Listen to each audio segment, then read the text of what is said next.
জলদি করে আমার 1945 সালে পৌঁছায় দাও। আয়া পড়ছি 1945 সালে। এখন আমি এই জায়গা থেকে স্বর্ণ নিয়া আমগো দুনিয়ায় অনেক বেশি দামে বেচা দিমু। এই তো এটাই তো হইলো পাপ্পু স্বর্ণকারের বাড়ি। এই জায়গা থেকে আমি কম দামে স্বর্ণ কিনা আমগো দুনিয়ায় অনেক বেশি দামে বেচা দিমু। কিরে মা লাইলি, তোর কি রান্না বান্না শেষ হইলো? না আব্বু, এখনো রান্না শেষ হয় নাই, হইতা আছে।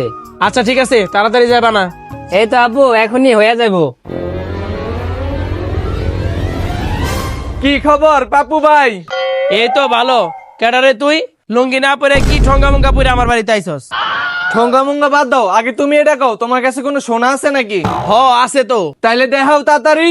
আচ্ছা ঠিক আছে, মা লাইলি ঘর থেকে স্বর্ণের ঝুড়িটা নিয়ে আয় তো। ঠিক আছে বাবা, আনতে আসি। এই নাও বাবা। এই যে দেখ ভাতিজা, এটা হইলো সোনার রানীহার। আরে চাচা আগে কও এটার দাম কত? এটার দাম অনেক বেশি, 2.5 টাকা। কি মাত্র 2.5 টাকা? 10 টাকাও না? আরে ভাতিজা কি কস, 10 টাকা দিয়ে তো তুই এরকম আরো 4টে পাবি। 10 টাকা দিয়ে আরো 4টা পাওয়া যাইবো? তাহলে চাচা সবগুলা সোনার দাম কত? হইব ভাতিজা 1-150 টাকার মতো। তোর পুরা 14 গোষ্ঠীর সব জমি জমা বিক্রি করলেও এই স্বর্ণ কিনার সামর্থ্য তোর হইব না। হাই, শালা চাচা তুই আমার কি মনে করছিস আমি গরিব? এলো 500 টাকা দিলাম, সব দিয়ে আমার দিয়া দে। ওই হারামজাদা, তুই এর আমার কি এর টাকা দিছস? এটা তো নকল টাকা।